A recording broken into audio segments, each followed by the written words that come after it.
Bittimi?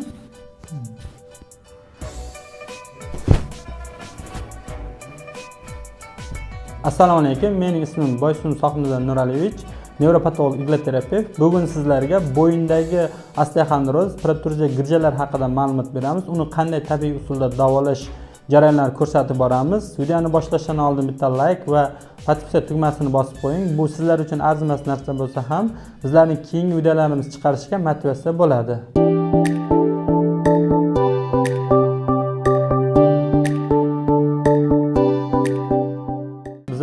O'tgan videomizda bel girjasi haqida ma'lumot chiqargandik. Shu videomizni ko'rib bitta pasiyentimiz keldi. Hozir sizga shuning shikoyatlarini, bunda nima bo'layotganini tushuntirib beraman. Erkin akamiz Tojikistondan keldi. Bizning o'tgan videolarimizni ko'rib, bularda bugun keldi. Bularning shikoyatini eshitamiz. Nima shikoyatlar bilan keldingiz? Shikoyatim shu. Bel girja bilan keldim. Xo'p, bel og'riydi. Qaysi oyoqqa beradi? Shu o'ng oyog'im bilan o'ng oyoqqa beradi. Qachon boshlandi og'riqlar? Men shu 5-6 oylar bo'ldi-da. 5-6 oy bo'ldi. Kuchli og'riq qolmayapti 5-6 oy. Aslan qayerga tushadi og'riq? O'ng oyog'imga bergan. Qayerda oyoqning tagigacha tushyaptimi? Oyoq kaflari ham og'riyaptimi? Kaflari bilan og'rib, bezovta qiladim. Bezovta qiladi. Necha metrlar yurasiz? 50 metrlar yurib qolaman. 50 metrdan keyin o'zi o'tirib qolasiz. Og'riqqa chidab bo'lmaydi. Qani, mana shu yon bo'yicha ketyaptimi? Yoni bilan bu orqalarda ham bormi? Og'riq. Oyoqning taglarida-chi, kaflarda bor-a? Undan tashqari belning o'zida ham beryaptimi og'riq? Bo'yinda-chi? Bo'yinda ham bor. Bo'yinda og'riq bor. Qo'llarda uvish bo'lyaptimi? Yo'q, unday qo'llarda kam, lekin bor. Quloqda shovqin? Bor. Shovqin. Bo'yin og'rig'i mana shu ensa sohaga beryapti. Mana shunday og'riq beradimi kuchli? Siqib turadimi? Siqib sanchganday bo'lmaydimi? To'k urganda og'riq qisilib og'riydi. Qisib turadi-ya. Quloqda shovqin ham bo'lyaptimi? Bu bemorimizda asosan bel girjasi va bo'yindagi osteoxondrozlar bilan kelgan. Bular bo'ynida ham nima boshlangan protruzsiya. Shuning hisobiga mana shikoyatlari quloqda shovqin bo'lyapti. Ikkita qo'lga uvushib bergan, azingcha ensa sohada mana ko'ramiz, ensa sohada qotib, ya'ni orqa bilan og'riq beryapti. Bularning belida L4, L5 sohasida 6 mm va L5, S1 sohasida 5 mm girjasi bor. O'sha girja oyoqqa tashlab beryapti. O'ng oyoqqa 50 metr yurgandan keyin kuchli og'riq berib, achishtiruvchi, sanchuvchi mana yurganda o'zi o'tirib qolyapti. Harakatlar cheklangan. 5-6 oydan beri ukol dorilar olyapsiz, lekin rezultat kam ko'rdingiz. Xudo xolasa mana bugundan lichinani boshlaymiz. Inshaalloh rezultatini keyin yana ko'rsatib beramiz. Mana hozir bulardagi bo'yindagi boya aytganimizdek shikoyat qilib, bo'yinda og'riq beryapti, kuchli qo'llarga uvishish, quloqda shovqin beryapti. Bo'yindagi osteoxondroz tuzlar hisobiga beryapti. Hozir birinchi o'rinda bo'yinni ochib olamiz. O'tgan videomda beldagi girjani qanday ochish, nima qilishni ko'rsatib bergandik. Bu safar hozir bo'yinni ochamizlarni qanday lichini davom etishni ko'rsatamiz. Bularga girja so'riltiruvchi ukollarni ham boshlaymiz bugundan. Hozir shu protseduralarni ko'rsatib o'tamiz.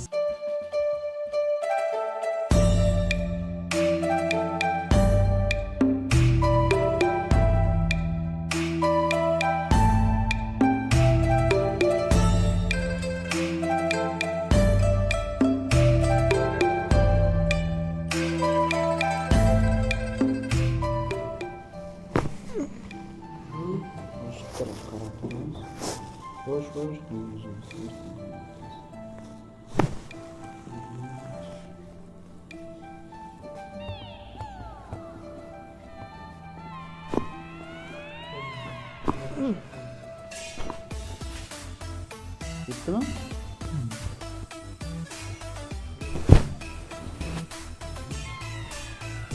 Hozir mana bemorimizga manual terapevt ochib berdi, umurtqalarni yumshatib. Endi so'rdiruvchi malza surtamiz umurtqaning o'ziga. Shu surtgandan boshlab qizib boshla. Beliga surtamiz.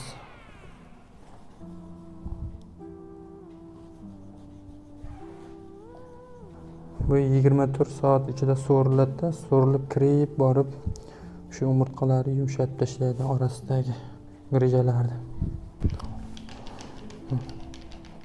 Mana o'zi surtgandan keyin ko'rib turibsizlar, qizarish jarayoni ketyapti. Bu sekin so'rilib teri ostiga kirib boradi. Mana shu umurtqagacha yetib boradi shu mazimiz. Endi yanada bu so'rilishni tezlashtirish uchun bunga nina qo'yib beramiz. Bu maz tayyorlangan maz. Bu mazimiz imindi shu umurtqalar uchun, bo'g'imlar uchun tayyorlangan maz. Bu o'sha umurtqadan, beldan, bo'yindan, ko'krakdan chiqadigan girjalarni so'riltiradigan mazlar. Bu sekin teri orqali kirib boradi. 1 oy, 3 oygacha bu ta'sir qiladi. Sekin mana shu nimalarimiz, girjamiz so'rilish jarayoni davom etadi. Hozir bularni qonini olamiz, zardobini ajratib olamiz. Zardobiga girja so'riltiruvchi ukol qo'shib yuboramiz. Bu yerda hozir blokada emas, o'zining zardobini ajratamiz. Hozir shu jarayonni ham oxirida ko'rsatib o'taman. Buni apparatdan hozir tozalaymiz, ya'ni ustidagi suyuq zardobini ajratamiz. Plazmani idishga solyapmiz. Mana hozir idishiga soldik tabirkaga. Hozir bu qonni ajratdik, sentrifugaga soldik. Solganimizdan keyin apparatga qo'shamiz. Bir necha minutlardan keyin tayyor bo'ladi. Sizlarga zardobini ko'rsataman. Hozir ungacha bemorimizga nina qo'yish jarayonini ko'rsatamiz. Mana bo'yinni yumshatib oldik, umurtqalarni ochdik. Malhamimizni surtdik mazni. Endi nina qo'yamiz. Nina qo'yib, yanada umurtqaning atrofiga qon olib kelish jarayonini kuchaytiramiz. Eng kuchli tochkalar bor bo'yinda joylashgan. Dajo tochkasi.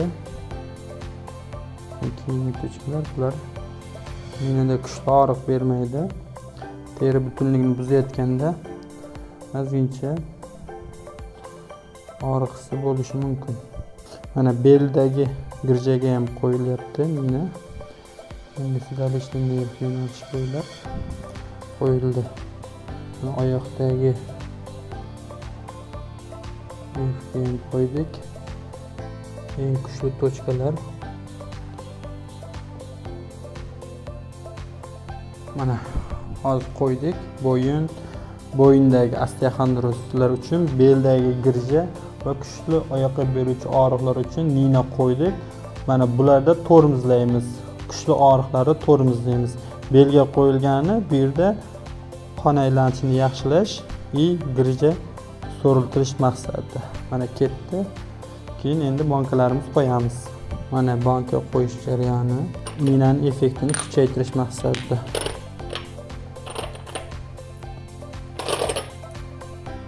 Hozir bularda mana banka qo'yilyapti. Mana ko'rgan bo'lsangiz qizarish jarayoni ketyapti. Bu yerda nafaqat bo'yindagi osteoxondroz girjalari, undan tashqari o'pkadagi shamollashlar, bronxit yoki bo'lmasa umumiy quvvatsizlaringa tez qishda, yozda shamollab qoladigan insonlarda o'sha shamollashni ham yo'qotadi. Mana har bir terining ostida mana qizarib qolgan narsa bu kapillyarlardan chiqib teri ostida yig'ildi. Bu organizm uchun yot jism. Yot, ya'ni bunga nisbatan o'sha leykosit, makrofag, limfositlar hamma immun hujayralari keladi. Mana shu qizarishni yo'qotish uchun organizmda immunitet ko'tariladi. Immunitet ko'tarilgandan keyin shamollash ham ketadi, boshqa kasalliklar ham sekin-sekin orqaga chekinadi.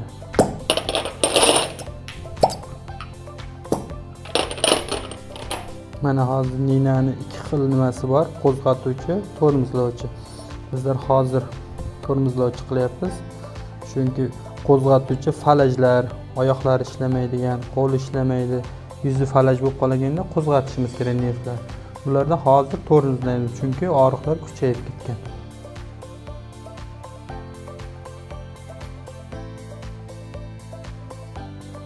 Hozir plazmamizni ajratib oldik, qonimizdan zardobini, o'zining qoni.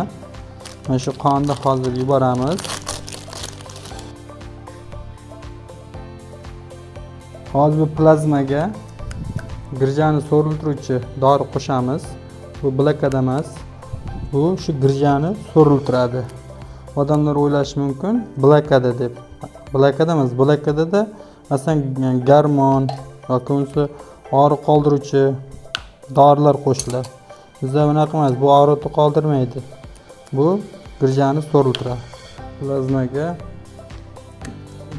girja so'riltirish dorini qo'shdik. Endi buni shu girjani yonidan qilamiz. Effekti yuqori bilan mana belida va bo'ynida bor. Ya'ni belda L4, L5 sohada mana sekin o'rab bo'ldi. Bo'ldi. Og'rimayotguncha bo'sh qo'ying. Bo'lmam girjani yoniga bor. Bu cho'tki so'rilib turadi. Tushundingizmi? Mana ketdi bu. Bo'sh qo'ying, bo'sh qo'ysangiz og'rimaydi. Bo'sh qo'ying. Mana bo'sh qo'ying, mana o'sha mana girjani yoniga bor. Cho'tki so'rildi. Bo'ldi. Mana ketdi. Bo'yniga ham ozgincha. Mana hozir sizlarga qisqa proseduramizni ko'rsatib berdik. Vaqt kamligi hisobga olib, ma'lumotlar ko'payib ketyapti. Bu uzoqroq ma'lumot bo'lgani sabab ko'pchiliklar zerikib qolish ehtimoli bo'lishi mumkin.